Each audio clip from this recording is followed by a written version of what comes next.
चलिए, नमस्ते बच्चा लोग, सब टनाटन है नो। चलिए आज हम लोग हेडिंग है कंबाइंड ट्रांसलेशन एंड रोटेशन। अभी तक हम लोग प्योर रोटेशन, प्योर ट्रांसलेशन ये सब स्टडी कर रहे थे। ट्रांसलेशन के बारे में तो हम लोग काइनेमेटिक्स में भी पढ़े ही थे। यहाँ प्योर रोटेशन के बारे में पढ़े कि किसी फिक्स्ड एक्सिस के अबाउट कोई ऑब्जेक्ट अगर रोटेट करे तो प्योर रोटेशन। अब जब दोनों मोशन कंबाइंड हो, कहने का मतलब है यहाँ एक ऑब्जेक्ट है, इसको आप डिस्क मान लीजिए, डिस्क है ये, ठीक है। यहाँ पर ये डिस्क, इस एक्सिस, ये जो पॉइंट सी है सेंटर ऑफ मास इसका, इसके प्लेन पर परपेंडिकुलर एक एक्सिस और सेंटर ऑफ मास से पास करता हुआ एक फिक्स एक्सिस के अबाउट ही प्योर रोटेशन में है यहाँ पर डिस्क, ठीक है। The same disc is in pure translation here. यहाँ क्या है, ये मूव कर रहा है पूरा डिस्क। डिस्क क्या है, एक रिजिड बॉडी है। डिस्क क्या है, एक रिजिड बॉडी है। यहां पर ये रिजिड बॉडी प्योर क्या चीज में है, रोटेशन में। Every point on the periphery of this disc would have linear velocity omega, यहाँ ओमेगा और यहाँ ओमेगा और यहाँ ओमेगा, और डायरेक्शन क्या होगा, along the tangent at that point. यहाँ पर टेंजेंट ऐसे, चूंकि ऐसे रोटेट कर रहा था, ऐसे हो जाएगा। यहाँ पर डाउनवर्ड, यहाँ पर फॉरवर्ड डायरेक्शन में होगा, यहाँ पर वर्टिकली अपवर्ड डायरेक्शन में होगा। यहाँ पर हम लोग जरा सा एक्स एक्सिस और वाई एक्सिस ले लेते हैं।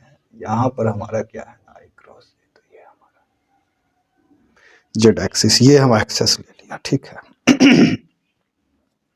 ठीक है, प्योर रोटेशन में तो ये हमारा एंगुलर वेलोसिटी क्या है इस डिस्क का, ओमेगा।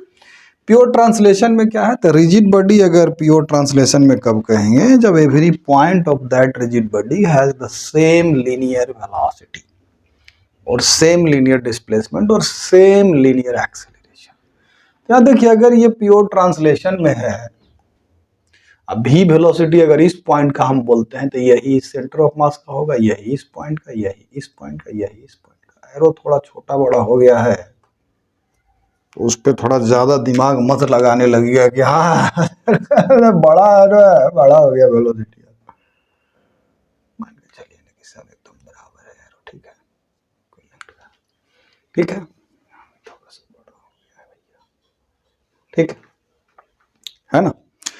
अब अगर ये दोनों मोशन में हो, अब दोनों मोशन कहाँ होता है, जैसे आप साइकिल जब चलाते हैं, जब आप साइकिल चलाते हैं तो सेंटर ऑफ मास के अबाउट आपका जो व्हील है साइकिल का, वो रोटेट करता है प्योर रोटेशन में। अब प्लस चूंकि साइकिल आगे बढ़ रहा है तो वो पहिया आगे भी ट्रांसलेट हो रहा है, वह पहिया, दोनों मोशन वहां हो रहा है साइकिल के केस में।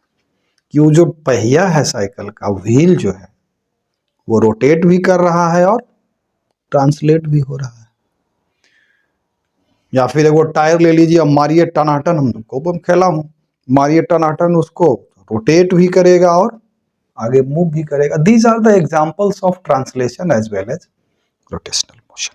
तो यहाँ कंबाइंड दोनों मोशन को जब हम जोड़ देंगे एक साथ, मतलब ये रोटेट भी कर रहा है इस एक्सिस के अबाउट और ट्रांसलेट भी अगर कर रहा हो, तो दोनों को जब जोड़ेंगे तो क्या होगा, मोशन कैसा हो जाएगा, फिर इस तरह का हो जाएगा।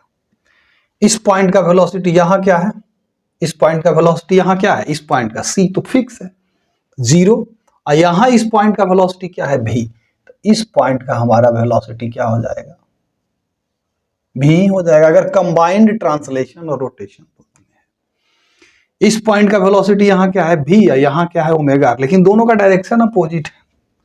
तो हमको अगर इस पॉइंट का बेटा जी वेलोसिटी, अगर ट्रांसलेशनल लीनियर वेलोसिटी यहाँ भी है, इसके कारण क्या है ओमेगा, जो कि अपोजिट डायरेक्शन में है, तो इसको जरा सा इधर दिखाना पड़ेगा, ये हमारा ओमेगा हो जाएगा। इस पॉइंट का वेलोसिटी ऐसे ले लो ना, थोड़ा सा इसको पॉइंट ए ले लो, इसको बी ले लो, ये तो सी हेले है तो इसको डी ले लो, इसको ई ले लो, ठीक है। यहाँ ई है, सी है, ए है, यह पॉइंट हमारा बी है और ये हमारा डी है, ये है। ठीक है, तो हम यहाँ किस पॉइंट का भी मोशन को ऑब्जर्व कर रहे हैं, ए पॉइंट का। तो जब दोनों कंबाइंड होगा तो ट्रांसलेशनल मोशन के कारण इसको वेलोसिटी क्या था, भी था, और रोटेशनल मोशन के कारण इस पॉइंट को वेलोसिटी क्या था, linear velocity omega in this direction. तो ये हो जाएगा वेलोसिटी। अब बी पॉइंट पर चलते हैं।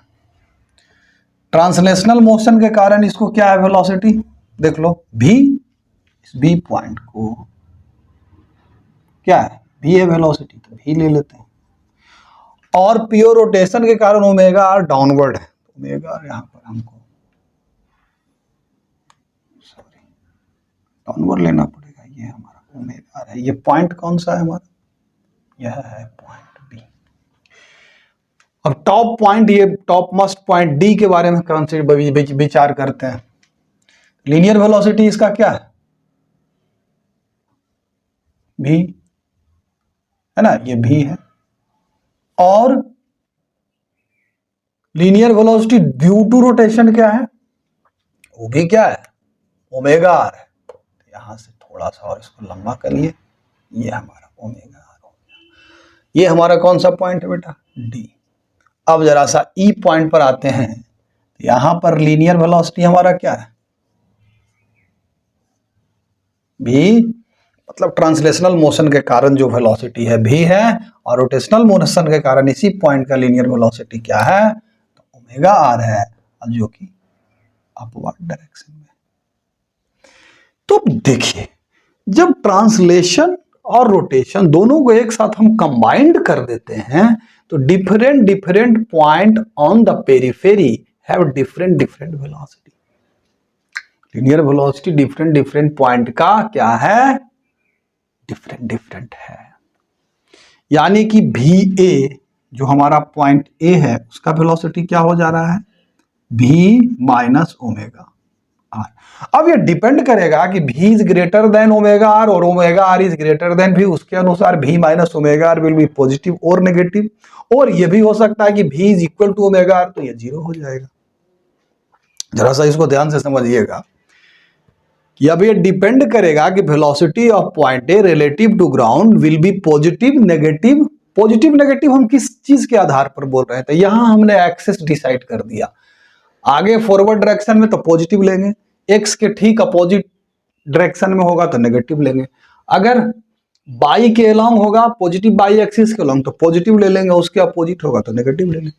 तो v minus omega r will be positive negative और zero according as v is greater than omega r और v is less than omega r और v is equal to omega r. तो ये तो हमारा पॉइंट ए का velocity हो गया, ये पॉइंट ए का। ये किसका वेलोसिटी हो गया बच्चों, पॉइंट ए का velocity relative to ground. Relative to, और सारे के सारे मोशंस को हम कहां से ऑब्जर्व कर रहे हैं, ग्राउंड से। और ऐसा ना समझिएगा कि ये जो है किसी सरफेस के ऊपर में रोटेट कर रहा है, ये किसी सरफेस के ऊपर ट्रांसलेट कर रहा है, नहीं। ये हम डिस्क लिए हैं जो कि मान के चलिए स्पेस में है। कहां है, स्पेस में। अभी कंफ्यूज मत होइए कि ग्राउंड पे ये मूव कर रहा है, हम स्पेस में एक ही डिस्क को एक बार रोटेट कर दिया और दूसरी बार इमेजिन करके देखिए कि इसको ट्रांसलेट कर रहे हैं। दोनों को जब कंबाइंड किए तो ये हमारा मोशन होगा। There is no contact of this disc with the ground और any other surface, there is no external force on this disc. हमने इसको लीनियर ट्रांसलेशनल वेलोसिटी भी दिया ट्रांसलेशनल मोशन के कारण, रोटेशन के कारण हर पॉइंट का अलग अलग जो वेलोसिटी है ना, वो दिया। और दोनों को जब कंबाइंड कर रहे हैं तो ये हमारा रिजल्ट आ रहा है, सिंपल सा है, ठीक। अब चलते हैं बी पॉइंट का क्या हो रहा है वेलोसिटी। तो भी बराबर क्या हो रहा है,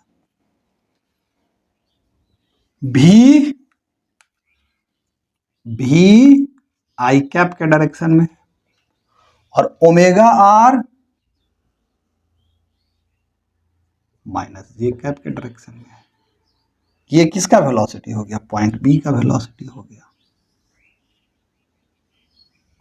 थोड़ा सा ध्यान पूर्वक इस चीज को समझिएगा तो फिर आगे फिर कंबाइंड ट्रांसलेशन एंड रोटेशन में, प्योर रोलिंग में, uniform pure rolling, accelerated pure rolling, इसमें कहीं कोई कंफ्यूजन नहीं होगा। बस ध्यान से इस लेक्चर को देखिए और समझने का प्रयास कीजिए कि हम क्या समझा रहे हैं, ठीक है। तो बी पॉइंट का क्या हो जाएगा, वेलोसिटी ये हो जाएगा रिलेटिव टू ग्राउंड। ग्राउंड से बैठ के हम उस मोशन को देख रहे हैं। चलिए अब डी पॉइंट का क्या हो जाएगा वेलोसिटी, ठीक इसी प्रकार से। अब तो टनाटन आप लोग ही टनाटन बता ही सकते हैं, ऐसा बात नहीं है कि भाई बड़का चीज है। डी पॉइंट का क्या हो जाएगा वेलोसिटी, देखिए तो इस पर वेक्टर डाल दीजिए, इस पर भी वेक्टर डाल दीजिए, वी आई का डबल, तो इसको बंद करिए, क्या डालेंगे बताइए, आई है ना। डी पॉइंट का क्या हो जाएगा वेलोसिटी, तो v i plus omega are, i की डायरेक्शन, ये हमारा टॉप फर्स्ट पॉइंट का वेलोसिटी हो गया, ए का, बी का, डी का। अब ये क्या था, ई था, ई का फिर क्या हो जाएगा, ई पॉइंट का जो वेलोसिटी हो जाएगा, ई तो ऑलवेज एक्स एक्सिस के लॉन्ग ओमेगा आर, जे के डायरेक्शन, ये है हमारा ई पॉइंट का वेलोसिटी। और सी पॉइंट का वेलोसिटी अगर हमसे कोई कहे सेंटर ऑफ मास का वेलोसिटी, तो वही रह जाएगा।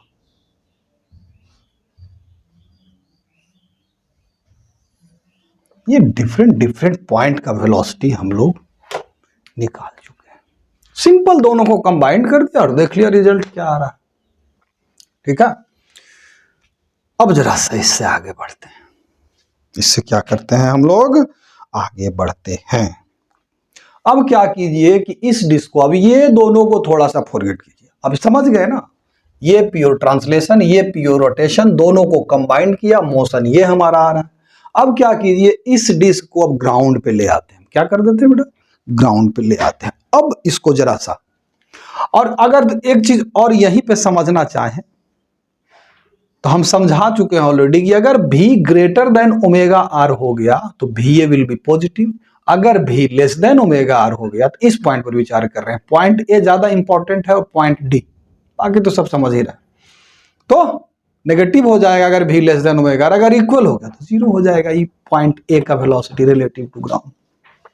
अब इसी डिस्क को हम ग्राउंड पे ले आते हैं, यहाँ क्या ले आते हैं बेटा, ग्राउंड पे ले आते हैं। यह अभी भी कंबाइंड ट्रांसलेशन एंड रोटेशन में है। किस चीज में है ये, कंबाइंड ट्रांसलेशन, ट्रांसलेट भी कर रहा है और रोटेट भी कर रहा है, ठीक है। और कंबाइंड ट्रांसलेशन एंड रोटेशन में है। जरा सा इसको मिटाइए तो बढ़िया से जरा फोटो बनाने दीजिए आपको, ठीक है।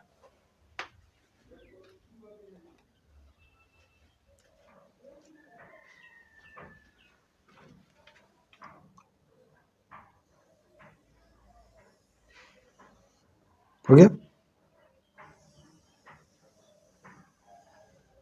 ठीक है। यह हमारा सी है, ये क्या है हमारा पॉइंट सी है ना।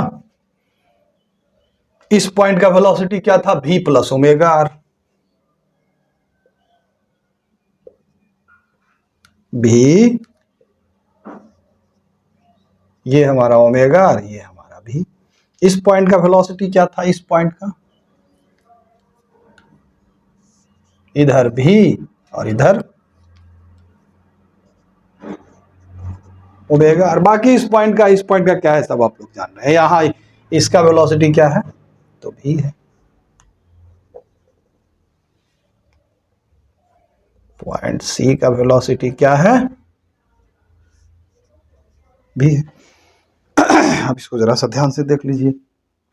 अब पहला कंडीशन हम लगा रहे हैं कि अगर, अब इसको एक काम करिए, इसको थोड़ा सा ऊपर उठा लीजिए, इस डिस्क को, ये चल रहा है इस ग्राउंड पे, लेकिन अब इसको जरा सा ऊपर उठाइए ताकि आपको समझ में अच्छे से आ जाए। इस पॉइंट का वेलोसिटी क्या है बेटा हमारा, भी आगे की तरफ और ओमेगा आर पीछे की तरफ। ये हमारा पॉइंट ए है, ये क्या है हमारा पॉइंट ए है। और यह पॉइंट जो है हमारा, इसी के साथ ये पॉइंट यहां कांटेक्ट में है, तो इसको आप बी बी नहीं मान लो, बी तो यहां माने है ना, सी डी ई। इसको आप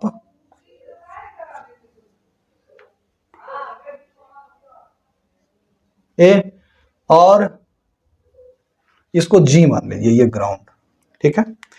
अब ए पॉइंट का वेलोसिटी रिलेटिव टू ग्राउंड क्या है, v माइनस ओमेगा आर, और जी पॉइंट का वेलोसिटी क्या है ग्राउंड का, इसका तो जीरो है।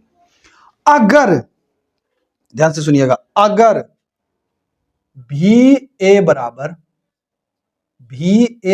भी जी हो जाए, भी ए बराबर इस पॉइंट का velocity relative to ground is equal to जिस पॉइंट के साथ ये कांटेक्ट में है उसका वेलोसिटी रिलेटिव टू ग्राउंड, अगर क्या हो जाए, बराबर हो जाए, तब हम लोग कहते हैं कि जो ये बॉडी है, रिजिड बॉडी, डिस्क हो, स्फीयर हो, रिंग हो, जो भी है, वह क्या चीज में है बेटा, प्योर रोलिंग में। किस चीज में है, प्योर रोलिंग में है। तो ऑब्वियस सी बात है, वी ए का वेलोसिटी क्या है, v माइनस ओमेगा, है ना। भीजी का वेलोसिटी इस ग्राउंड पॉइंट, ये जो है इसका वेलोसिटी क्या है, जीरो।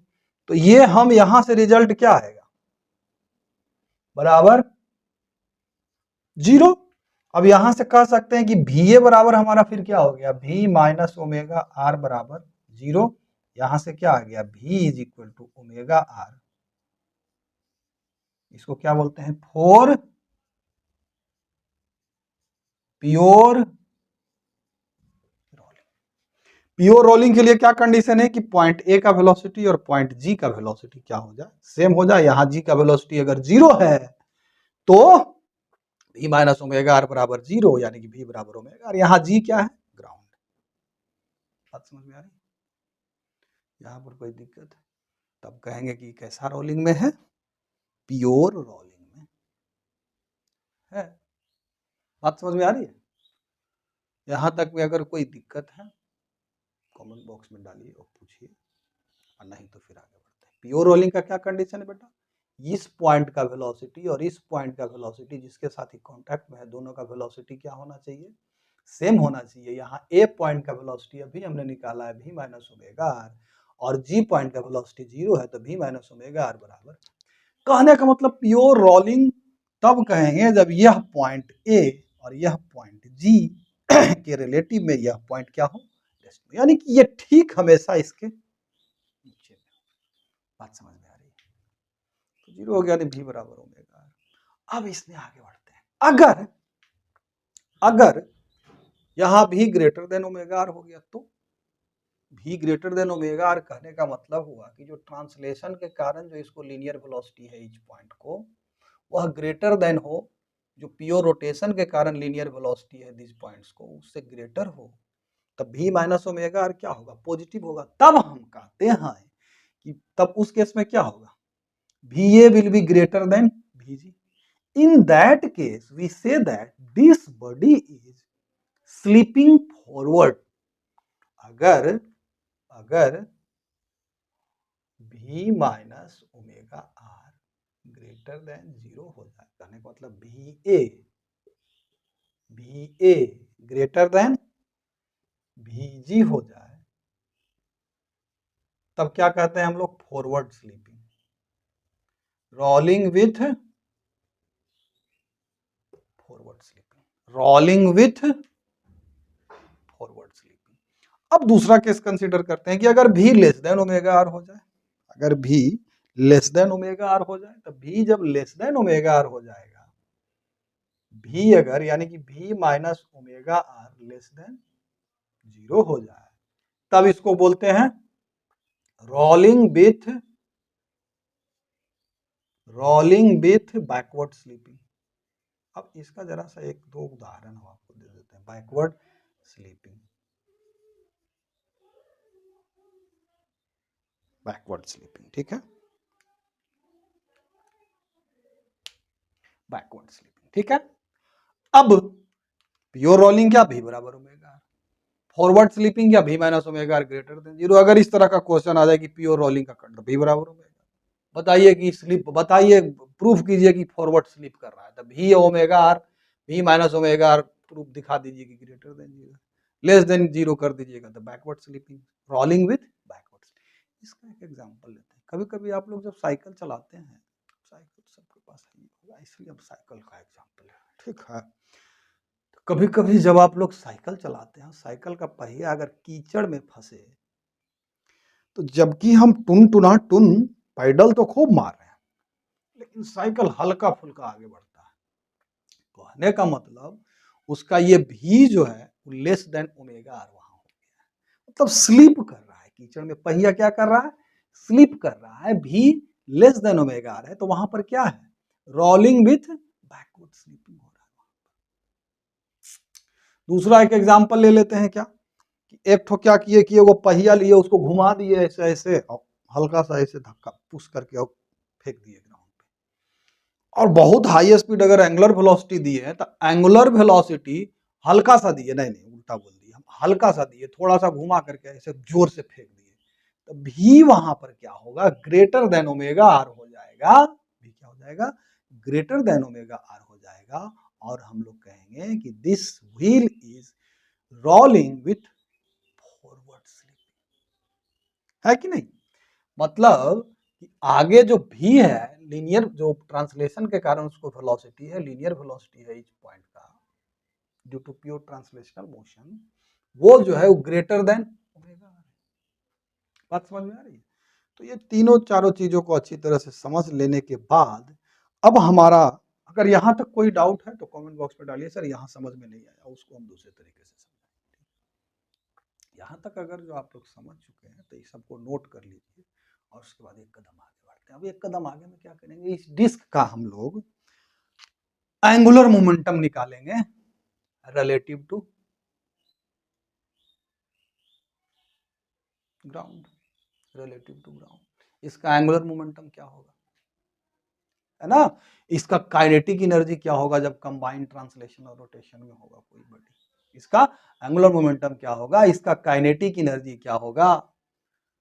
ये दो चीज हम लोग अब क्या करेंगे बेटा? कैलकुलेट। क्या करेंगे? कैलकुलेट करेंगे। ठीक है, तो इसको जरा सा मिटाते हैं। ठीक है, इसको क्या करते हैं? हम मिटाते हैं। और तब तक आप लोग डाउट फाउट है कुछ हल्का फुल्का या भारी भरकम, तो उसको आप लोग तब तक ध्यान में लाइए। चलिए बेटा, ये कंबाइंड ट्रांसलेशन और रोटेशन। अब एक पॉइंट ओ ले लेते हैं ग्राउंड पे। कहाँ ले लेते हैं बेटा? अभी ये ग्राउंड पर ही है, ग्राउंड पर जरा सा ले आते हैं।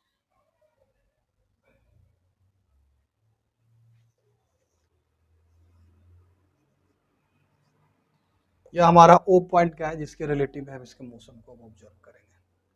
मोशन क्या ऑब्जर्व करेंगे? इसका एंगुलर मोमेंटम पहले निकालते हैं। क्या होगा जब ये कंबाइंड ट्रांसलेशन और रोटेशन में होगा? तो क्या करेंगे हम लोग? एक स्पेसिफिक पॉइंट ले लेते हैं कहीं पर, एक पार्टिकल ले लेते हैं जिसका मास क्या है? ith particle m i. इसका position relative to centre of mass क्या है? R c. और सेंटर ऑफ मास का पोजीशन जो है रिलेटिव टू ओ क्या है? आर ओ ले लीजिए। और उस पार्टिकल का पोजीशन रिलेटिव टू ओ क्या है? उसको आप आर आई मान लीजिए। इसी प्रकार से डिफरेंट डिफरेंट पार्टिकल लेंगे तो आर आई डिफरेंट डिफरेंट होगा। बात समझ में आ रही है ना? तो अब हम लोग क्या करेंगे? इस पॉइंट ओ के रिलेटिव में इस पार्टिकल का एंगुलर मोमेंटम निकालेंगे और उसको इंटीग्रेट कर देंगे या समेशन कर देंगे। तो क्या निकल जाएगा? पूरे बॉडी का angular momentum relative to point O. बात समझ में आ रही है? इस बॉडी का हम एंगुलर मोमेंटम निकालना चाहते हैं रिलेटिव टू पॉइंट ओ। ठीक है, बात समझ में आ रही है? तो इसका एंगुलर मोमेंटम का डेफिनेशन याद कीजिए, हम क्या दिया था डेफिनेशन? और डेफिनेशन में अगर याद होगा तो angular momentum of ith particle जो हो जाएगा बेटा, उसका पोजीशन उस ith पार्टिकल का cross product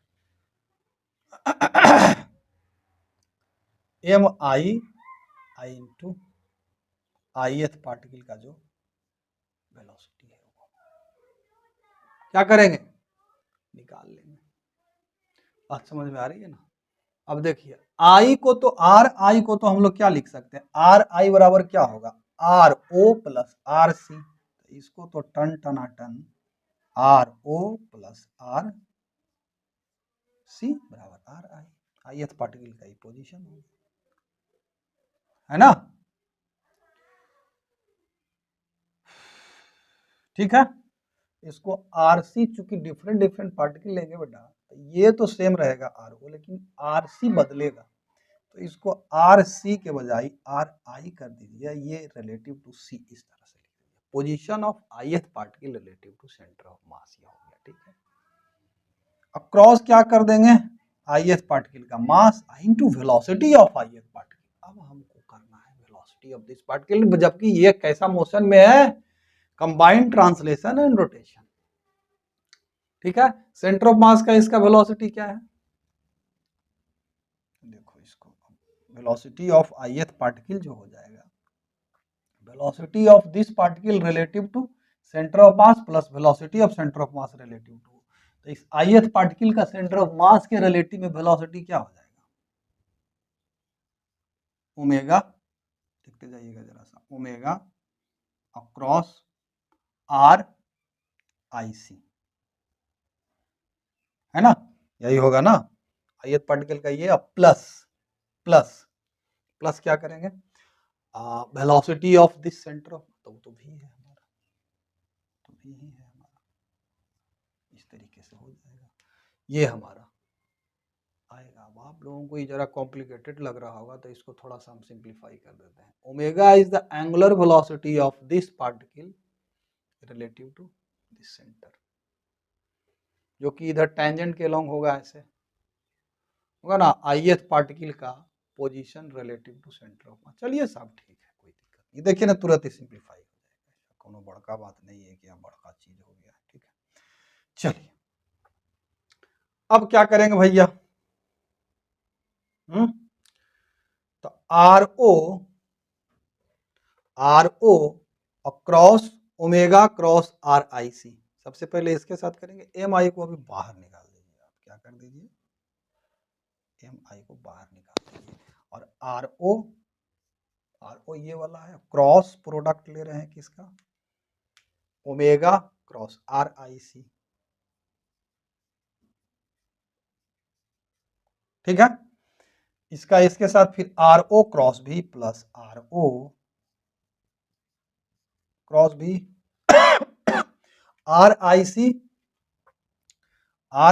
plus R I C across omega cross are I C होगा ना, और प्लस आर आई सी अक्रॉस बी। थोड़ा सा ध्यान से देखिए, अब ये क्या है, R O position vector of centre of mass across omega cross are I C, omega cross are I C, omega तो ऊपर है, आर आई सी यानी कि ये हमारा लीनियर वेलोसिटी है, इधर इस डायरेक्शन में कहीं होगा, होगा ना, ये हो गया। आर ओ क्रॉस भी, यानी कि ये आर ओ क्रॉस इसके साथ भी, ये हमारा हो गया। फिर आर आई सी इसको आर आई सी यहां कर देते हैं, ठीक है, R I C cross omega cross are I C, अब प्लस आर आई सी आईएथ पार्टिकल का पोजीशन और क्रॉस उसका वेलोसिटी वेक्टर, ये हो गया हमारा। आई सब में एम आई तो है ही। अब जरा सा आगे बढ़ते हैं, ये हो जाएगा M I R O cross R O cross R O cross V C, R O cross omega cross are I C, R O इसको अंदर घुसाते चलते हैं, R O cross omega cross are I C, ठीक है, plus ith particle का mass into R O across V. यह तो हमारा क्या है, जरा सा ध्यान से देखिए इसको, ये हमारा क्या है, आईएथ पार्टिकल का मास इंटू आर ओ, या फिर इसको अगर एम आई को इधर कर दें तो आर ओ क्रॉस भी, यानी कि सेंटर ऑफ मास का angular momentum relative to O, इसके रिलेटिव में इस पॉइंट सी का एंगुलर मोमेंटम, यही तो है ये पार्ट, ये जो हमारा आर ओ क्रॉस भी है। चलो ठीक है, फिर प्लस क्या करेंगे, फिर प्लस क्या करेंगे, एम आईएथ पार्टिकल का mass R I C across omega cross are I C, और फिर ith पार्टिकल का मास इंटू आर आई सी क्रॉस। ठीक है, अब चलिए इसमें आगे बढ़ते हैं। अब क्या करेंगे हम लोग, इसको सिग्मा कर देते हैं। सिग्मा कर देंगे तो angular momentum of whole body relative to O, इसके रिलेटिव में एंगुलर मोमेंटम निकल जाएगा। तो जब सिग्मा करेंगे हम तो यहां लगाएंगे sigma M I R O cross omega cross are I C, यही होगा ना, प्लस सिग्मा एम आई, तो इसको तो सीधे सीधे हम लिख देंगे sigma R O cross M I V, ये क्या है हमारा angular linear momentum of this particle, linear momentum of this particle, linear momentum of this point C relative to O. तो ये तो सीधा सीधा हमारा सिग्मा एम आई करेंगे, आर ओ पोजिशन, यह पोजीशन वेक्टर है, तो सीधा सीधा ये हमारा angular momentum of this point centre of mass relative to, ये हमारा वही टर्म है। चलिए ठीक है, प्लस फिर सिग्मा करेंगे एम आई और R I C cross omega cross are I C, है ना, और प्लस सिग्मा एम आई और आर आई सी क्रॉस बी। अब जरा सा ध्यान से देखिए, आर ओ क्या है, position of centre of mass across, ठीक है,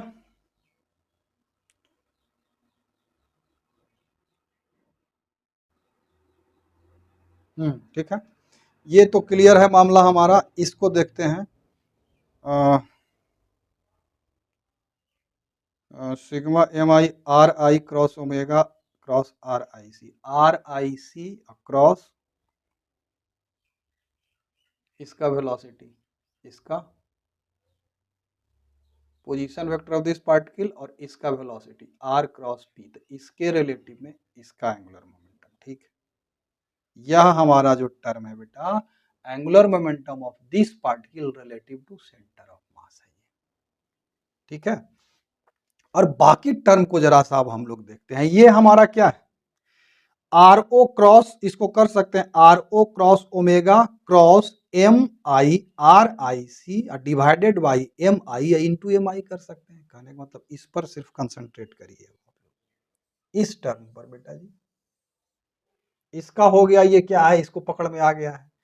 ये क्या है हमारा, ये क्या है हमारा, ये भी हमारा पकड़ में आ गया है। ये हमारा ith पार्टिकल का position vector cross cross M I into V ith particle का वेलोसिटी इंटू सी, तो ये इसके अबाउट ith पार्टिकल का सेंटर ऑफ मास के अबाउट ये हमारा एंगुलर मोमेंटम है। ये टर्म भी हमारा क्लियर आउट हो गया है। ये वाला टर्म बच गया हमारा बेटा, ये वाला टर्म और ये वाला टर्म।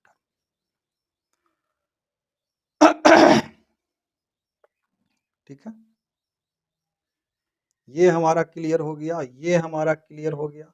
अब देखिए इस टर्म पर जरा सा विचार करिए और इस टर्म पर हमारा विचार करिए। ये और ये क्लियर हो गया, क्या है, इस पर विचार करिए और इस पर विचार करिए। ये हमारा क्या है, तो जरा सा ध्यान से देखिए। इसको उठा करके हम यहाँ ले आ रहे हैं ताकि आप लोगों को क्लियर हो जाए। इसको लिख सकते हैं हम लोग R O cross omega cross cross omega cross sigma M I R I C बटा सिग्मा एम कर दे इंटू सिग्मा एम कर दे, तो कोई दिक्कत है क्या? देखो तो, लेकिन sigma M I R I अब डिवाइडेड बाय सिग्मा एम क्या है, position vector of ith particle relative to centre of mass है। इसको जब सिग्मा करेंगे तो position of centre of mass relative to centre of mass आ जाएगा। तो ये टर्म हमारा क्या हो जाएगा बेटा, similar explanation hold for this, क्योंकि भी क्रॉस है अब sigma M I R I C या डिवाइडेड बाई सिग्मा एम आई अगर हम कर दें और मल्टीप्लाई भी कर दें तो sigma M I I into R ith particle का मास इंटू ith पार्टिकल का पोजीशन, तो फिर ये टर्म भी हमारा क्या आ जाएगा, जीरो आ जाएगा। बात समझ में आ रही है? तो हमारा दो ही टर्म बचेगा, एक ये बचेगा और एक ये बचेगा। इस दोनों टर्म को जरा सा और डिटेल में लिखते हैं। तो ये दोनों टर्म हमारा क्या हो गया बेटा, ये और ये क्या हो जाएगा, ये भी जीरो हो जाएगा, ये बचेगा और ये हमारा बचेगा। ठीक है, तो अब इसको जरा सा मिटाते हैं, अगर कहीं कंफ्यूजन है तो कमेंट बॉक्स में डालिए और पूछिए। ठीक है, चलिए अब इसको मिटाते हैं और जो टर्म बच गया है उसके ऊपर अब हम लोग विचार करते हैं।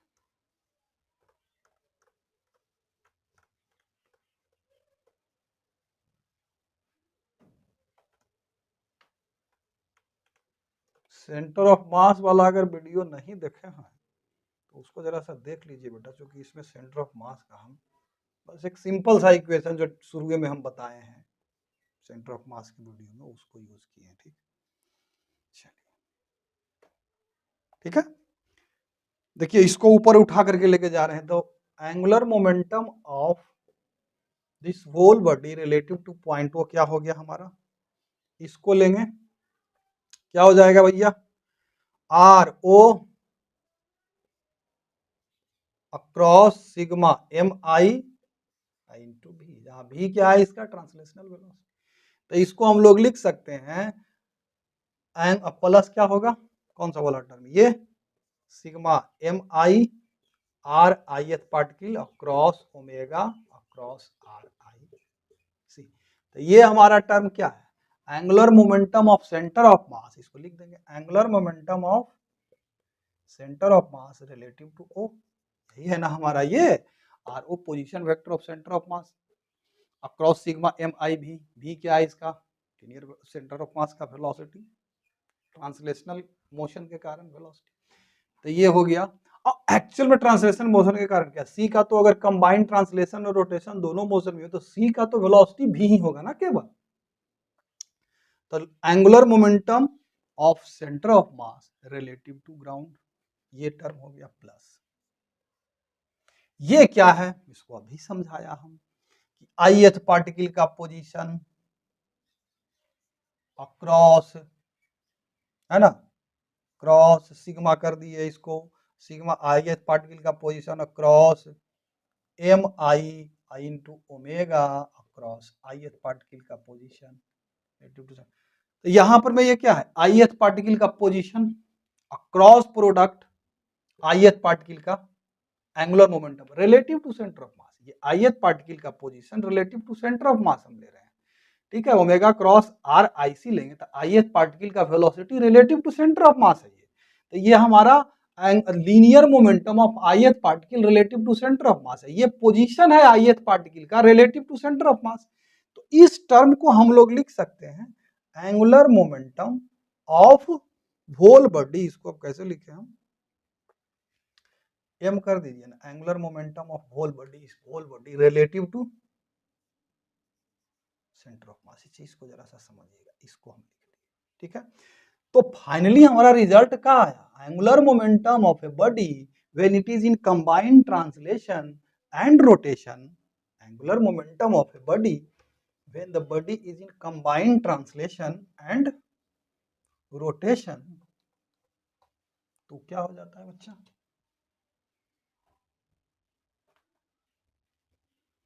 क्या हो जाएगा, angular momentum of centre of mass relative to O जहां क्या है ग्राउंड पर कोई पॉइंट है, plus angular momentum of whole body M relative to,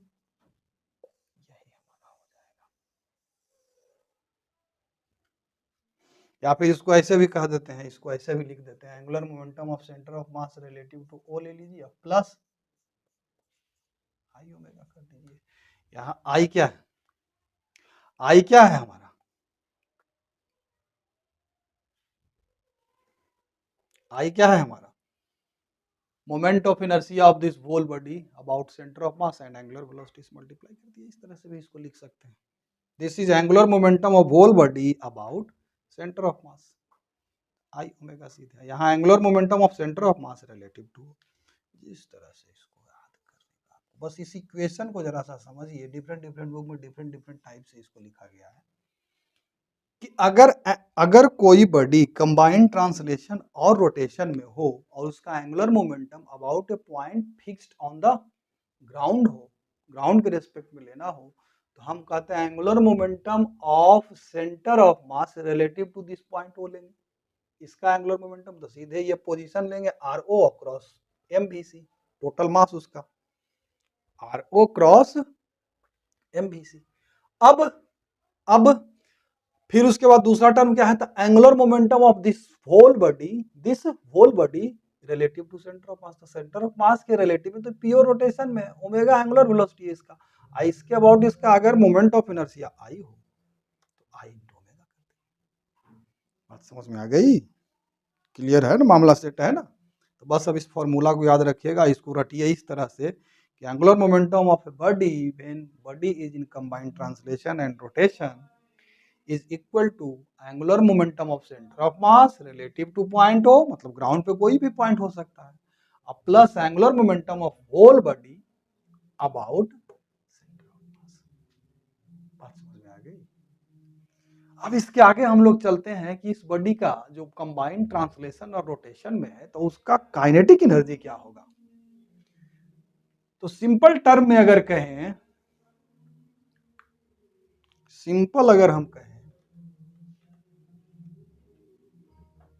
simple term में अगर हम कहें तो सीधा इसका रोटेशनल काइनेटिक एनर्जी और ट्रांसलेशनल काइनेटिक एनर्जी दोनों को क्या कर देंगे बेटा, जोड़ देंगे। सीधा सीधा अगर कहें तो ठीक है, सीधा सीधा हम लोग दोनों को जोड़ देंगे, ठीक है। अच्छा, अभी तो एंगुलर मोमेंटम निकाले थे, अब अगर हमसे कहा जाए इस ith पार्टिकल का काइनेटिक एनर्जी निकालिए, तो क्या काइनेटिक एनर्जी क्या होगा इसका, उस पार्टिकल का जिसका मास mi है, तो हाफ mi इंटू इसका स्पीड का स्क्वायर। ये स्पीड लिए हैं, जरा सा ध्यान दीजिएगा, ये भी वेलोसिटी इसका नहीं है। इसका स्पीड क्या होगा बेटा, तो इसका जो ऐसे इसको ऐसे करने दीजिए, नेट वेलोसिटी के मॉड का स्क्वायर, यही ना होगा ith पार्टिकल का। इसको अगर सिग्मा कर दें तो होल बॉडी का निकल जाएगा, तो होल बॉडी का काइनेटिक एनर्जी क्या हो जाएगा वही देखते हैं। तो sigma half mi v velocity of this particle relative to this ground, तो क्या हो जाएगा, velocity of this particle relative to centre of mass ले लो, ठीक है, plus velocity of centre of mass, यही होगा ना।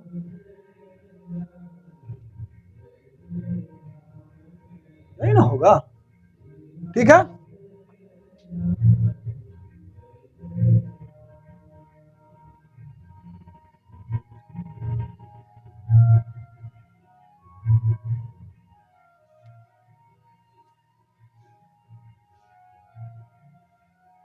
velocity of that ith particle relative to center of mass।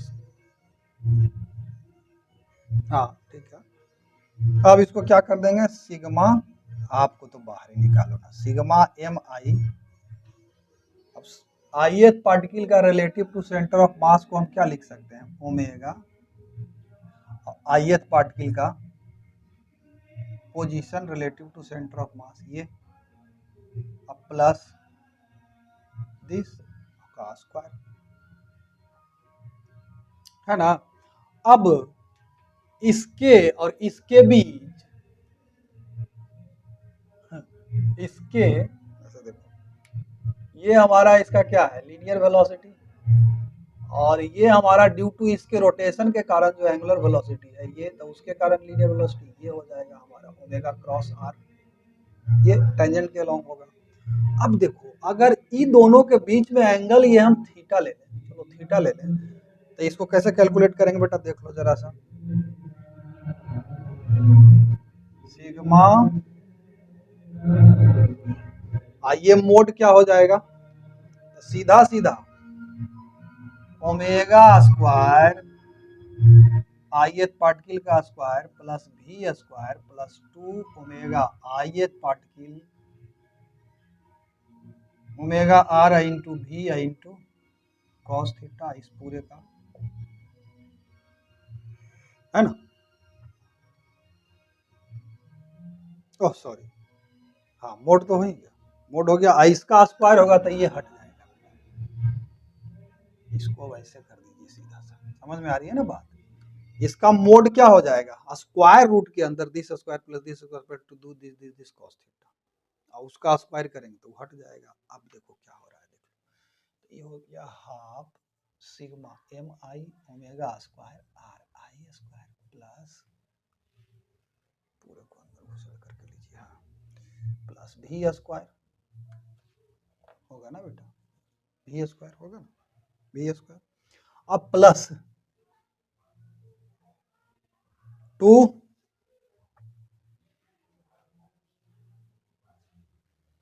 Omega are आई भी कॉस थीटा। अब देखो यहां भी खेल हो जाएगा, देखो sigma M I R I का स्क्वायर, ये क्या हो जाएगा, ओमेगा तो हर पॉइंट का सेम ही होगा ना सेंटर ऑफ मास के रिलेटिव में, ओमेगा तो सबका सेम होगा। इसको देखो किस तरह से अब हम लिख सकते हैं, काइनेटिक एनर्जी टोटल अगर लिखने के लिए कहा जाए तो ये क्या है हमारा, omega square half omega square sigma M I R I का स्क्वायर। तो ये क्या है हमारा, moment of inertia, moment of inertia of this particle relative to centre of mass, plus plus ये देखिए half sigma M I into V square, तो भी तो सबका, लीनियर वेलोसिटी तो सबका, तो हाफ सिग्मा एम आई क्या हुआ, टोटल मास इसका, प्लस अब जरा सा यहाँ खेल देख लीजिए क्या हो रहा है, सो जरा सा देख लीजिए, टू टू तो कट जाएगा, अंदर घुसेड़ेंगे तो कट जाएगा ना। अब होगा सिग्मा, ये एम सब में होगा बेटा, इसको जरा सा इसके अंदर कर दीजिए, ठीक है, sigma M I sigma M I omega are I into V into cos theta. अब देखो इसको इसको तो साफा हम लोग लिख देंगे half I omega square plus इसको लिख देंगे सीधा half total mass into V square plus इसको क्या लिखेंगे जरा सा देखिए, इसको अब हम लोग इस ढंग से लिखते हैं कि जीरो हो जाए, होबे करेगा जीरो, कैसे नहीं होगा, ये हो जाएगा sigma M I R I और ठीक है, और divided by sigma M I कर दो, अब बचा क्या है इसमें, ओमेगा भी कॉस थीटा, यहाँ डाल दो ओमेगा भी कॉस थीटा। अब इसको देखो तो ith पार्टिकल का क्या है, sigma M I R I by sigma M I, तो position of centre of mass है, ये क्या है आर आई क्या है, position of ith particle relative to centre of mass, तो ये position of centre of mass relative to centre of mass ही बता रहा है, तो ये टर्म फिर हमारा वही एंगुलर मोमेंटम के केस में ये टर्म हमारा क्या हो जाएगा, जीरो हो जाएगा, ठीक है। तो हमारा दो ये टर्म बचाना, एक ये और एक ये, तो हम लोग कह सकते हैं कि kinetic energy of a rigid body in combined translation and rotation क्या हो जाएगा, total kinetic energy half into I omega square, I जहां क्या है, moment of inertia of the body about centre of mass into angular velocity plus half M into V square, where V is the velocity of centre of mass, मतलब centre of मास पर इसके total mass को assume करके इसका translational kinetic energy निकालिए, plus centre of mass के about PO rotation में डाल के इसका रोटेशनल काइनेटिक एनर्जी निकाल दीजिए, और यही हमारा क्या हो गया, इसका कंबाइंड ट्रांसलेशन और रोटेशन में इसका काइनेटिक एनर्जी हो गया। तो कंबाइंड ट्रांसलेशन और रोटेशन में सीधा सीधा ही तो वही है कि इसका ट्रांसलेशनल काइनेटिक एनर्जी और रोटेशनल काइनेटिक एनर्जी दोनों को जोड़ दीजिए, टन टन काम खत्म। कहीं कोई डाउट है तो टनाटन कमेंट बॉक्स में डाल करके पूछिए, नहीं तो फिर अब इससे हम लोग थोड़ा सा एक स्टेप और आगे बढ़ेंगे, और उसके बाद कुछ प्रॉब्लम भी लेना है, कुछ प्रॉब्लम भी तो लेना ही पड़ेगा नो, तो कब बुझाया कि नहीं बुझाया थ्योरी सबको पता नहीं चलेगा बेटा। चलिए इसको पूरे के पूरे को अब हम मिटा रहे हैं, क्योंकि अब थोड़ा सा डिटेल में pure rolling, uniform pure rolling, accelerated pure rolling, ये सबको जरा सा हम लोग समझेंगे। ठीक है, इसको हम लोग मिटा रहे हैं। बस जो रिजल्ट ये सब जो घेरा लगा देते हैं ना, उसको खाली आप याद रखिए। ठीक है, उसको खाली आप लोग क्या करिए बच्चा जी, देखिए बेटा uniform pure rolling, pure rolling को तो हम लोग समझ गए हैं कि उसके किसी भी रिजिड बॉडी तो रेगुलर शेप का होगा तभी तो रोलिंग फॉलिंग होगा ना। बस स्फेयर होना चाहिए, hollow sphere, solid sphere, disc, ring, cylinder, hollow cylinder, solid cylinder, ये सब प्योर रोलिंग कर सकता है। तो अगर मान लेते हैं कि कोई हमारा बॉडी है वो क्या कर रहा है, प्योर रोलिंग में, क्या चीज में है, प्योर रोलिंग में। प्योर रोलिंग का मतलब इसका जो बॉटम मोस्ट पॉइंट होगा, अगर उसको हम कहें भी ए, जो हम लिए थे अभी, तो भी ए बराबर जी, जिस पॉइंट के साथ ही कांटेक्ट में है, तो भी ए और भी जी क्या होना चाहिए, बराबर होना चाहिए। तो कंडीशन क्या आया था प्योर रोलिंग के लिए, V is equal to omega are, अगर ग्राउंड के रेस्पेक्ट में हम लोग लें। ठीक है, यहां ध्यान देने वाली बात यह है बेटा, अगर इसको हम उठा दें ऐसे, ये हमारा पॉइंट क्या है ए, और ये हमारा पॉइंट है जी, तो भी ए बराबर भी जी, ये कंडीशन है प्योर रोलिंग का। क्योंकि जी ग्राउंड है, रेस्ट में है, तब भी ए का क्या है, भी माइनस ओमेगा, तो भी बराबर ओमेगा। अब ये यूनिफॉर्म प्योर रोलिंग हम हेडिंग दी, तो यूनिफॉर्म प्योर रोलिंग का कंडीशन क्या है, मान लेते हैं कि इसका एंगुलर वेलोसिटी किसी टाइम पर ओमेगा है, इसका लीनियर वेलोसिटी क्या है, ट्रांसलेशनल वेलोसिटी भी है, तो भी बराबर क्या, ओमेगा आर। तो भी कांस्टेंट होना चाहिए और ओमेगा भी क्या होना चाहिए बेटा जी, कांस्टेंट होना चाहिए। इसको जरा सा समझ लीजिए, यूनिफॉर्म प्योर रोलिंग के केस में हमारा भी जो है लीनियर वेलोसिटी, या फिर यूं कहें कि ट्रांसलेशनल वेलोसिटी, जो सेंटर ऑफ मास का वेलोसिटी है भी, अब इज इक्वल टू होना चाहिए ओमेगा आर। भी जहां क्या होना चाहिए, कांस्टेंट होना चाहिए, और एंगुलर वेलोसिटी भी कांस्टेंट होना चाहिए। यानी कि ना एंगुलर वेलोसिटी बदल रहा है ना लीनियर वेलोसिटी बदल रहा है, तो नेट टॉर्क, एक्सटर्नल टॉर्क जो हमारे इस बॉडी के ऊपर में हो, वो क्या है, जीरो है। और net force on this body is also zero in case of uniform pure rolling. In case of uniform pure rolling, linear velocity भी उसका कांस्टेंट और एंगुलर वेलोसिटी भी उसका क्या होना चाहिए, कांस्टेंट होना चाहिए। V is equal to omega R होगा ही होगा, है ना। नेट एक्सटर्नल टॉर्क भी जीरो होगा, और नेट एक्सटर्नल फोर्स भी इसके ऊपर में क्या होगा, जीरो होगा। बात समझ में आ रही है, बुझा रहा है ना बात। अब एक्सीलरेटेड प्योर रोलिंग में क्या होगा, अभी हम लोग कंडीशन क्या लगाए, V is equal to omega R pure rolling के लिए, V is equal to omega R. अब दोनों तरफ डिफरेंशिएट कर दो, तो dv बाई dt बराबर D omega by dt into R, यानी कि a is equal to alpha R. अगर एक्सिलरेटेड प्योर रोलिंग है तो ये कंडीशन तो होगा ही किसी टाइम t पर, उसके साथ साथ a बराबर अल्फा आर होगा, जहां अल्फा क्या है, तो इसका angular acceleration about centre of mass, और ये a क्या है, linear acceleration of its centre of mass relative to ground. बात बुझा गया, ये कंडीशन होल्ड करना चाहिए फॉर यूनिफॉर्म, अच्छी sorry, for accelerated pure rolling. अब एक्सिलरेटेड प्योर रोलिंग होगा कब, एक्सिलरेटेड प्योर रोलिंग, तो एक काम करते हैं, एक बॉडी ले लेते हैं, यह है ना, ये ग्राउंड पे है, ऊपर से एक फोर्स लगा दिए, इसके ऊपर में एक्सटर्नल फोर्स, इसका मास हमारा m है, रेडियस r है। I don't know whether it is solid sphere वगैरह वगैरह क्या है, आई डोंट नो, ठीक है। के इसका रेडियस ऑफ गायरेशन ले लीजिए, इसका ज्योमेट्रिकल रेडियस r है, और के इसका रेडियस ऑफ गायरेशन है। बात समझ में आ रही है। अब देखिए, अब चूंकि इसके ऊपर से ऐसे हम एक फोर्स लगा रहे हैं यहां से, प्योर रोलिंग भी करे, तो इसके लिए क्या होना चाहिए, कंडीशन क्या क्या आएगा जरा सा देख लेते हैं। इसका अगर हम फ्री बॉडी डायग्राम बनाए, क्या बनाए बेटा, फ्री बॉडी डायग्राम, तो ऊपर है downward mg, vertically upward normal reaction of centre से पास करेगा, है ना।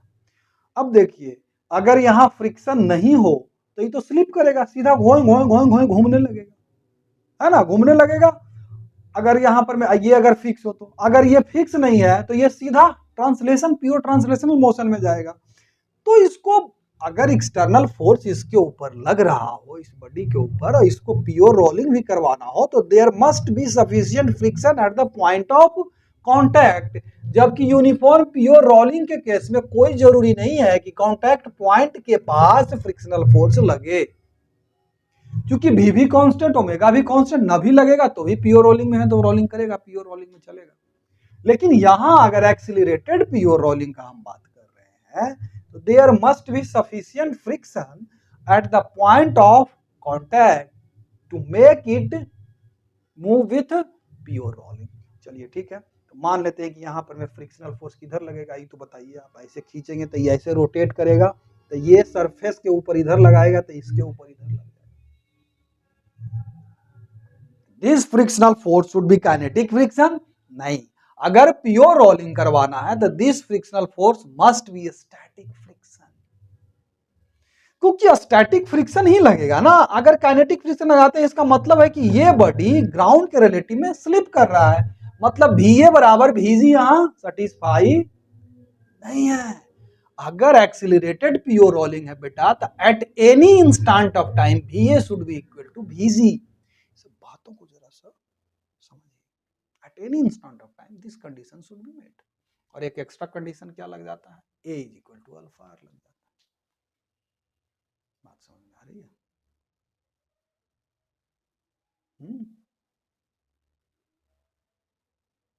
बात समझ में आ रही है ना। अब यहां पर चलते हैं हम लोग, इसके ट्रांसलेशनल मोशन के लिए क्या करेंगे हम लोग, F plus F by Newton second law, सीधा सीधा बाई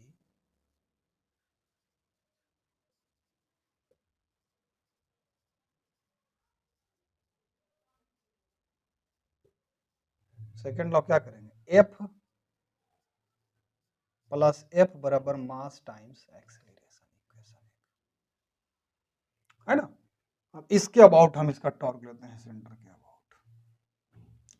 तो ये चाहेगा, F चाहेगा ऐसे रोटेट कराना, F चाहेगा ऐसे रोटेट कराना। ये क्लॉकवाइज, अब क्लॉकवाइज रोटेट कराना चाहेगा तो क्लॉकवाइज टॉर्क लेंगे, तो अंदर की तरफ तो नेगेटिव लेना पड़ेगा, लेकिन हम यहाँ पॉजिटिव ले ले रहे हैं, जो कि ये टॉर्क ज़्यादा है। सीधा हमारा तो कंसेप्ट हुआ जाने का करते हैं, तो हो जाएगा F R minus F R I is equal to I into alpha, equation 2 हो गया, है ना। अब condition for pure rolling here क्या हो जाएगा, A is equal to alpha R. अब समझ में आ रही है। अब हमको क्या निकालना है, इसका एक्सेलरेशन निकालना है, लीनियर एक्सेलरेशन या acceleration of centre of mass. तो सीधा सीधा हम लोग क्या कर देंगे, इस इक्वेशन को देखो चेंज कर देंगे, एफ माइनस एफ बराबर डायरेक्ट लिखेंगे ए बराबर अल्फा आर, तो अल्फा बराबर ए बटा आर, आई ए बटा आर स्क्वायर हो जाएगा। अल्फा बराबर ए बटा आर, आर इधर से आया, आई ए बटा आर स्क्वायर हो जाएगा।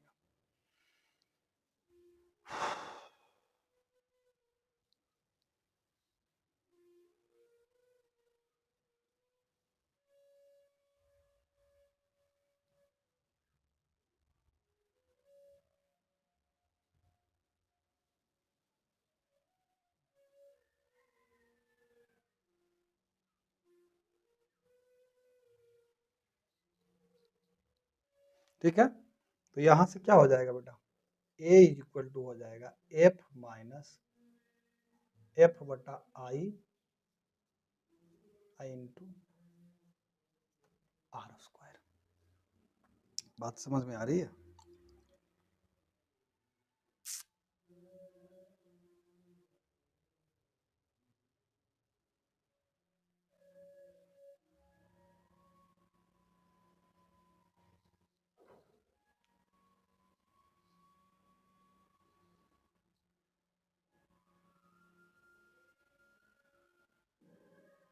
है ना, F minus F divided by I into R square. और अगर acceleration of centre of mass इसमें निकालना हो तो क्या हो जाएगा, इन दोनों इक्वेशन से ये इक्वेशन और इस इक्वेशन से दोनों को जोड़ देंगे तो 2f बराबर क्या हो जाएगा, m plus I by R square into A. A बराबर हो जाएगा जो एक्सटर्नल फोर्स है वो बाई एम प्लस आई बटा आर स्क्वायर। अगर के इसका रेडियस ऑफ गायरेशन हो तो आई के जगह पर हम लोग लिख सकते हैं एम के स्क्वायर। तो ये इक्वेशन क्या हो जाएगा बेटा,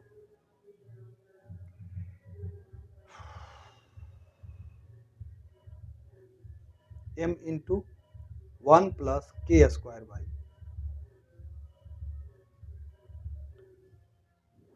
है ना, ये हो जाएगा acceleration of centre of mass. Alpha भी इसी प्रकार से आप निकाल सकते हैं फॉर एक्सीलरेटेड पीओ रोलिंग। ठीक है, चलिए अब दूसरा एक चीज इसमें आता है बेटा कि स्टैटिक फ्रिक्शन, ये जो एफ है स्मॉल एफ, ये कितना होना चाहिए फॉर पीओ रोलिंग। तो ये भी जरा सा डिस्कस कर लेते हैं हम लोग। ठीक है, जूम आउट हो गया था, हाँ चलिए ठीक है, ठीक है।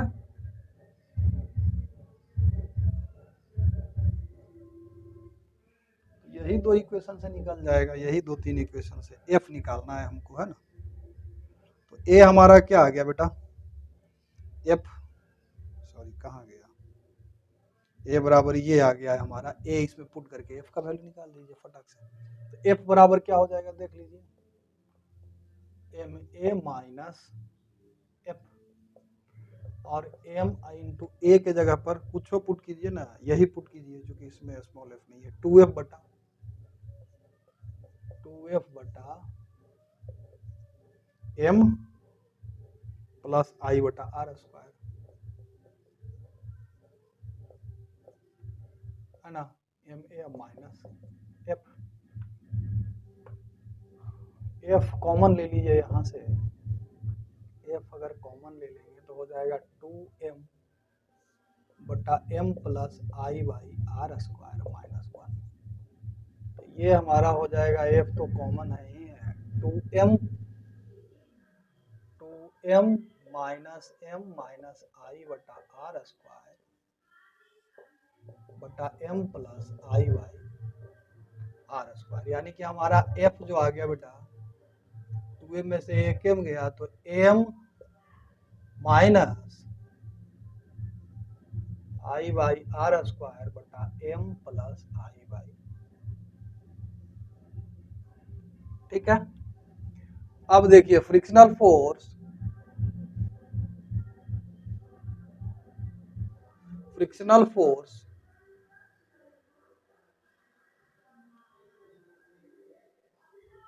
ये तो हमारा कोई दिक्कत नहीं करेगा, ऊपर वाला चेक कीजिए कि frictional force different different body जिसका मोमेंट ऑफ इनर्शिया अलग अलग है उसके लिए स्टैटिक फ्रिक्शन का वैल्यू क्या आएगा, डिफरेंट डिफरेंट आएगा।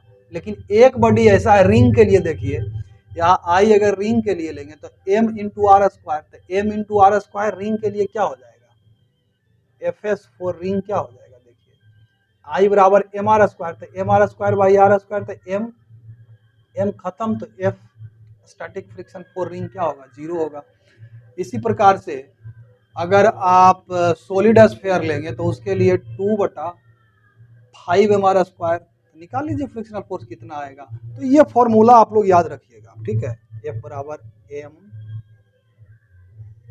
Minus I by R square बटा M plus I by R square, ठीक है। ये फॉर्मूला याद रखिएगा फॉर एक्सीलरेटेड प्योर रोलिंग के लिए स्टैटिक फ्रिक्शन कितना लगना चाहिए, ये इसे निकल जाएगा। Acceleration of centre of mass का ये फॉर्मूला हो जाएगा। इन सबको आप टनाटन प्रॉब्लम बनाते वक्त अप्लाई, ठीक है। अच्छा ऐसे यहाँ पर एक मिनट, यहाँ पर एफ हो जाएगा बेटा, एफ यहाँ लगा हुआ रहेगा, ठीक है। तो इससे आप निकाल सकते हैं। बाकी आगे और क्या बच गया, यूनिफॉर्म प्योर रोलिंग भी हो गया, और यहीं इसमें ये भी हो गया, एक्सीलरेटेड प्योर रोलिंग भी तो हो ही गया ना बेटा जी। एक्सीलरेटेड प्योर रोलिंग, लेकिन ये हम हॉरिजॉन्टल सरफेस पे लिए हैं। एक केस आता है कि इंक्लाइंड सरफेस से हम किसी बॉडी को रिलीज किए, तो प्योर रोलिंग के लिए उस पर क्या क्या कंडीशन, एक्सीलरेशन क्या होगा उसका, फ्रिक्शनल फोर्स कितना लगना चाहिए उस केस में, तो वो वगैरह वगैरह हम लोग इंक्लाइंड प्लेन के लिए कैलकुलेट कर लेंगे। बहुत सिंपल है। वैसे ये दो इक्वेशंस आप याद रखिएगा कि ग्राउंड पे हॉरिजॉन्टल सरफेस पे अगर प्योर रोलिंग एक्सटर्नल फोर्स हमको एफ लग रहा हो तो acceleration of centre of mass ये आएगा, और स्टैटिक फ्रिक्शन जो हमको लगना चाहिए इतना लगना चाहिए, है ना, 0।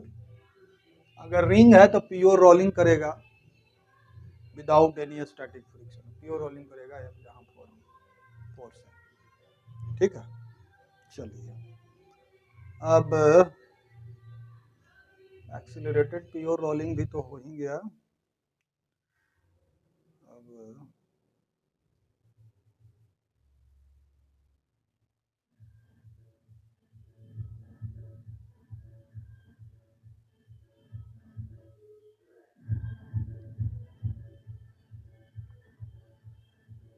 काइनेटिक एनर्जी वगैरह भी हो ही गया, तो वही इंक्लाइंड प्लेन पे अब रोलिंग को थोड़ा सा डिस्कस करेंगे। अच्छा हाँ, रोलिंग एज प्योर रोटेशन, ये एक चीज हम छोटा सा चीज है, कभी कभी आप लोग कंफ्यूज कर जाते होंगे, कहीं कहीं टीचर लोग बोलता है हाँ देखो ऐसा हो गया ये हो गया, वो जरा सा समझ लीजिए, टनाटन हम आपको बता देते हैं। रोलिंग एज प्योर रोटेशन उसमें कैसे करके डील करते हैं जरा सा समझ लीजिए। सिंपल सा चीज है, टेक्निक है एक, समझ लीजिएगा हल्की बेटा, एक टेक्निक है, ऐसा कोनो बात नहीं है।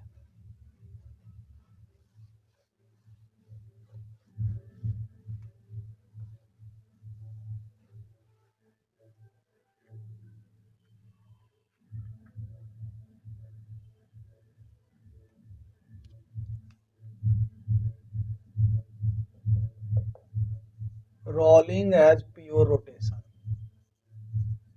या फिर इसको बोलते हैं इंस्टेंटेनियस रोटेशन। अगर कोई बॉडी प्योर रोलिंग कर रहा है तो पॉइंट ऑफ कांटेक्ट के अबाउट इसको आप प्योर रोटेशन में मान के सारे इक्वेशंस डिराइव कर सकते हैं। जैसे इसका रेडियस मान लेते हैं कि क्या है बेटा, आर है, मास इसका क्या है, आर है। इस पॉइंट के बाद मान लेते हैं इसके सेंटर ऑफ मास का वेलोसिटी क्या है ना। अब कितना ये एंगुलर वेलोसिटी इसका क्या है, ओमेगा, ठीक है। अगर हमसे कहे इस पॉइंट का वेलोसिटी निकालिए तो क्या करेंगे, सीधे इस पॉइंट के अबाउट, पॉइंट ऑफ कांटेक्ट के अबाउट इसका वेलोसिटी निकाल दीजिए, तो वेलोसिटी क्या हो जाएगा, सीधा सा ओमेगा क्रॉस आता है इसके अबाउट, इसका पोजीशन क्या हो जाएगा 2r, 2r होगा ना, इसका एंगुलर वेलोसिटी हो गया ना, इसके टॉप पॉइंट का वेलोसिटी 2r ओमेगा, यही तो आता है। अब प्योर रोलिंग है ना, b बराबर तो ओमेगा r होगा ही होगा ना, तो ये हो गया इस पॉइंट का, इसी पॉइंट के अबाउट तो भी 0 हो जाएगा। इस पॉइंट का देख लीजिए तो यहाँ पर में इसका एंगुलर वेलोसिटी इस पॉइंट का भी क्या होगा, ओमेगा ही होगा, तो यहाँ से सीधा यह डिस्टेंस सीधा आप निकाल लीजिए। कैसे निकालिएगा, यहाँ से ये, यहाँ से ये आर, ये आर, तो ये √2r हो जाएगा, तो सीधा सीधा उस पॉइंट का क्या हो जाएगा, √2r ओमेगा। आइए आप करके देखिए, ठीक है, यही सब रिजल्ट आएगा। प्लस इसका अगर काइनेटिक एनर्जी हमको कहें, combined translation rotation pure rolling में है, तो इसके अबाउट इसका रोटेशनल काइनेटिक एनर्जी इसके अबाउट आई है, इंटू इसके अबाउट वही angular velocity omega, half into इसके अबाउट आई क्या हो जाएगा, तो पैरेलल एक्सिस थ्योरम लगा देंगे। इसके अबाउट इसका मोमेंट ऑफ इनर्शिया, इसके अबाउट बॉडी पर डिपेंड करेगा क्या है, मान लेते हैं के इसका रेडियस ऑफ गायरेशन है, तो हो जाएगा क्या m² इसके अबाउट प्लस ये mr², mk², इसके अबाउट इसका moment of inertia centre of mass के अबाउट, प्लस इसके यहाँ से ये डिस्टेंस mr² आई इंटू ये टोटल इसका काइनेटिक एनर्जी हो गया। तो क्या नहीं हो गया, देखिए ना इधर half mk² into omega square plus half M R square omega square. M के स्क्वायर क्या है? Moment of inertia of this whole body about centre of mass. तो सीधे नहीं हो गया, half I omega square plus ये देखिए हाफ एम ओमेगा आर बराबर भी, तब भी स्क्वायर, वही तो आ गया काइनेटिक एनर्जी। तो प्योर रोलिंग के केस में किसी बॉडी को हम प्योर रोटेशन में मान करके इस एक्सिस के अबाउट और सारा जो इक्वेशन सब अभी तक डिराइव किए थे वो हम कर सकते हैं। ठीक है, टनाटन अगर किसी पॉइंट का वेलोसिटी निकालने के लिए कहे तो भंसना इसके अबाउट प्योर रोटेशन में मान करके आप इसको मान के चलिए कि ये बॉडी कैसा प्योर रोटेशन में है, इस पॉइंट के अबाउट ये ऐसे ऐसे रोटेट कर रहा है, ऐसे ऐसे रोटेट कर रहा है। बात समझ में आ गई? बस ये एक पॉइंट छूट गया था, इसको भी डिस्कस कर दिया। कहीं किसी भी स्टेप पे किसी पॉइंट में अगर कंफ्यूजन है तो आप हमसे टेंशन आप पूछिए, हम उसको डिटेल में एक्सप्लेन करेंगे। बेटा अब कुछ एक दो चार प्रॉब्लम ही अभी हम ले पाएंगे क्योंकि सेशन बहुत लंबा हो गया है। दो चार प्रॉब्लम लेते हैं, उसके बाद फिर नेक्स्ट क्लास में हम लोग डिस्कस करेंगे कि इंक्लाइन प्लेन पर क्या होगा। ऐसा कोई प्लेन है, इस पर एगो बॉडी है, इसको हम रिलीज कर दिया तो प्योर रोलिंग के लिए स्टैटिक फ्रिक्शन क्या होना चाहिए, इसका सेंटर ऑफ मास का एक्सीलरेशन क्या होगा, फलाना ढिमकाना, इसको डिटेल में हम लोग डिस्कस करेंगे नेक्स्ट क्लास में। एक और क्लास होगा फिर रोटेशनल मैकेनिक्स खत्म। अगर आज के टॉपिक में कहीं कुछ नहीं बुझाया है तो कमेंट बॉक्स में जरूर डालिएगा और बोलिएगा कि सर यहाँ पर नहीं बुझाया इस पर्टिकुलर पॉइंट पे, हम उस पॉइंट को थोड़ा और डिटेल में डिस्कस करते हैं। ठीक है, चलिए थोड़ा सा दूसरा को चलिए हमारा पहला प्रॉब्लम आज का है बेटा जी, क्या है? कहता है solid sphere of mass 2 kg and radius 1 meter is free to rotate about an axis passing through its center. Find a constant tangential force F required to rotate the sphere with 10 radian per second in 2 seconds. Also, find the number of rotation made by the sphere in that interval. Solid sphere का मास कितना है बेटा? 2 kg। कितना है? 2 kg and radius क्या है? 1 meter. Free to rotate about an axis passing through its centre, मतलब ये इसके अबाउट, अच्छा ऐसे करके ले लो ना, ये इसके अबाउट ऐसे रोटेट कर सकते हैं। Find the constant tangential force F required to rotate the sphere with omega, इसका क्या हो जाए 10 रेडियन पर सेकेंड इन कितना सेकेंड में? 2 second. Also find the number of rotation, number of rotation में क्या होगा? देखो प्योर रोटेशन वाला केस है ठीक है ना, प्योर रोटेशन वाला यहाँ पर में केस है। तो कौन कौन सा काइनेमेटिकल एंगुलर मोशन के लिए, एंगुलर काइनेमेटिक्स कहें उसको मोर प्रिसाइजली, एंगुलर काइनेमेटिक्स के लिए कौन कौन सा इक्वेशन हम बताए थे? थीटा बराबर थीटा एफ बराबर theta I plus omega I T plus half alpha T square, ये बताए थे। फिर ओमेगा एफ बराबर ओमेगा आई plus alpha into T plus और ओमेगा एफ स्क्वायर बराबर ओमेगा आई स्क्वायर प्लस 2 अल्फा थीटा। ये तीनों इक्वेशन हम अप्लाई कर सकते हैं कब? जब अल्फा क्या हो? कांस्टेंट अल्फा यानी एंगुलर एक्सीलरेशन। यहाँ पर कहता है कि ओमेगा कितना हो जाए 10 रेडियन पर सेकेंड इन 2 सेकेंड, तो सबसे पहले इसका अल्फा निकालेंगे। कौन सा इक्वेशन अप्लाई करेंगे बताइए आप लोग? ये वाला अप्लाई कर देंगे ना। ओमेगा एफ क्या है 10, इनिशियल 0, अल्फा इंटू 2 सेकेंड में, यानी कि अल्फा हमारा क्या आ गया बेटा 5 रेडियन पर सेकेंड स्क्वायर, यानी कि इसका एंगुलर एक्सीलरेशन कितना है 5 रेडियन पर सेकेंड स्क्वायर। तो कहता है कि टॉर्क निकालिए। तो रोटेशनल मैकेनिक्स के केस में टाउ नेट एक्सटर्नल बराबर हमको क्या निकालना है? टॉर्क निकालना है कि फोर्स? जरा सा एक बार, it's free to rotate about next, find a constant tangential force F, जो टेंजेंशियल फोर्स इसके ऊपर में लगेगा अगर ये ऐसे रोटेट कर रहा है बेटा। टेंजेंशियल फोर्स हम यहाँ दिखा नहीं सकते हैं। तो टाउ नेट बराबर क्या होता है? आई अल्फा बराबर क्या? F into R, sorry R small वाला नहीं है तो एफ आर है ना। अल्फा हम निकाल चुके हैं। अगर आई इस सॉलिड स्फीयर है क्या, ये सॉलिड स्फीयर, आई अगर निकाल लें तो हो गया काम। तो एफ बराबर क्या हो जाएगा बेटा? आई अल्फा बटा आर। आई चूंकि सॉलिड स्फीयर है तो उसका क्या हो जाता है 2/5 m r² इंटू अल्फा बटा आर, आई अल्फा। तो आर से एगो तो आर कट गया तो हो गया 2/5 m r अल्फा बराबर सीधा 5 चौका 20 यानी कि 0.4 है इंटू 2, 0.4 है इंटू 2 है इंटू आर कितना 1 इंटू अल्फा कितना 5, तो 5 दूना 10 चौका 40 यानी कि 4 न्यूटन का फोर्स, टेंजेंशियल फोर्स अगर इस सॉलिड स्फीयर के ऊपर में लगाया जाएगा बेटा तो 2 सेकंड में इसका एंगुलर वेलोसिटी इतना हो जाएगा। अब 2 सेकंड में ही नंबर ऑफ रिवॉल्यूशंस भी पूछ रहा है, ठीक है, नंबर ऑफ रिवॉल्यूशंस भी पूछ रहा है। हाँ चलिए, तो 2 सेकंड में ही नंबर ऑफ रिवॉल्यूशंस, तो उसके लिए ये वाला इक्वेशन अप्लाई करेंगे। थीटा एफ कितना एंगल से ही रोटेट किया 2 सेकंड में ये, तो थीटा बराबर क्या हो जाएगा, इनिशियल हम अज्यूम करते हैं कि इनिशियल एंगुलर पोजीशन इसका 0 है किसी पॉइंट का, और एंगुलर वेलोसिटी भी तो इनिशियल क्या है 0 है, तो सीधा half into alpha into T square यानी कि 2, 5 दूना 10 रेडियन है ना, 10 रेडियन इसका एंगुलर डिस्प्लेसमेंट हुआ है।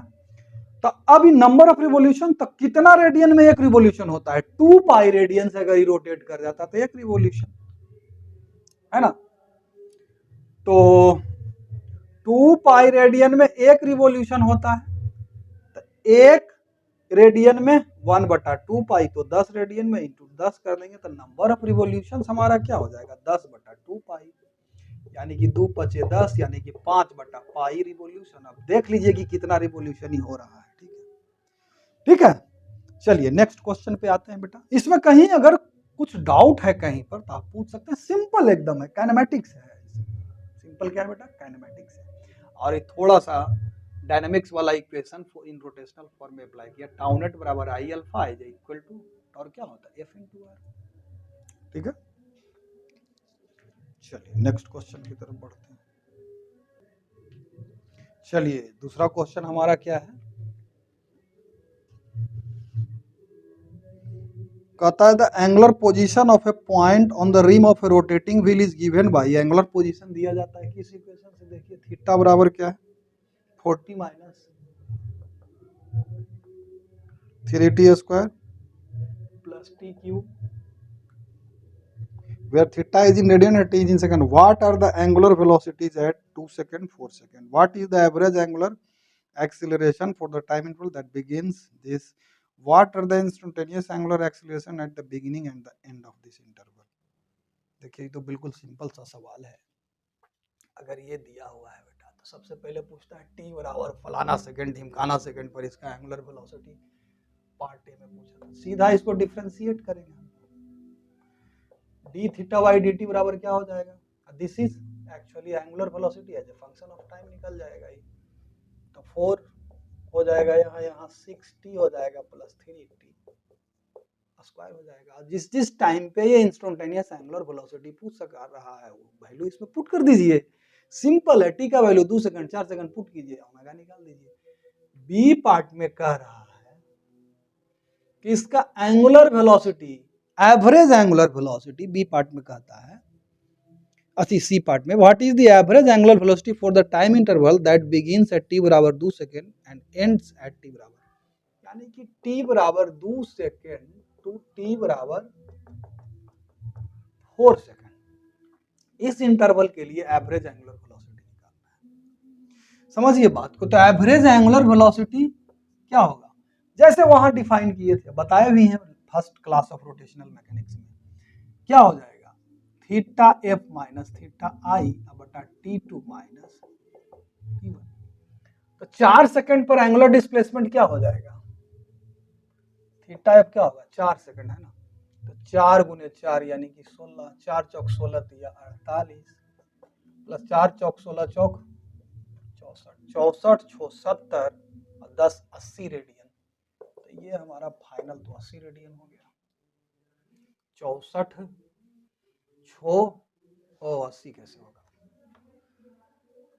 4 चौक 16 3 48, 4 चौक 16, 4 चौक 16 चौक 64, 64 6 70 10 80 में से 48 को घटाइए, 80 में से 48 को जब घटाएंगे तो ये 2 32 हो जाएगा, तो ये 32 माइनस थीटा इनिशियल यानी कि t बराबर 2 सेकंड पर क्या हो जाएगा बेटा, तो 4 दूना 8 माइनस 2 दूनी 4 तिया 12, 2 दूनी 4 तिया 12, 2 दूनी 4 दूनी 8, 8 8 16 में से 12 गया तो 4 बट्टा टाइम t2 माइनस t1, 4 में से 2 गया 2, तो 32 में से 4 गया तो 28 बट्टा 2, 14 रेडियन पर सेकंड। ये क्या है, एवरेज एंगुलर वेलोसिटी है, ठीक है।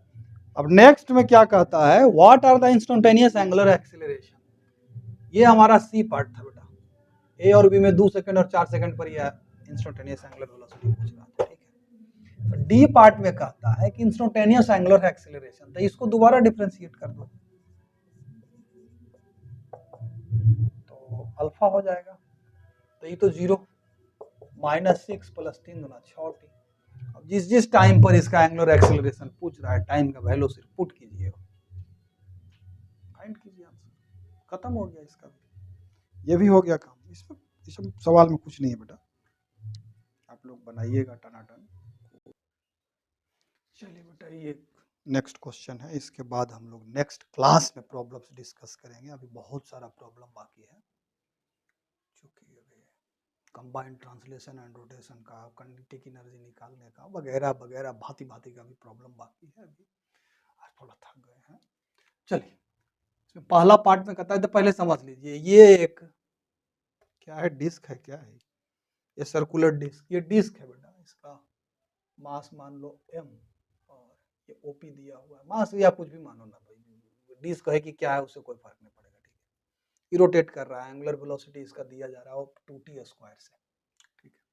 ओपी दिया हुआ है 2 मीटर, तो इस पॉइंट पी का सब कुछ निकालना है हमको, t बराबर 1 सेकंड पर। पहला चीज कहता है एंगुलर वेलोसिटी निकालिए पॉइंट पी का in terms of I J and के, ठीक है ना, आई जे एंड के।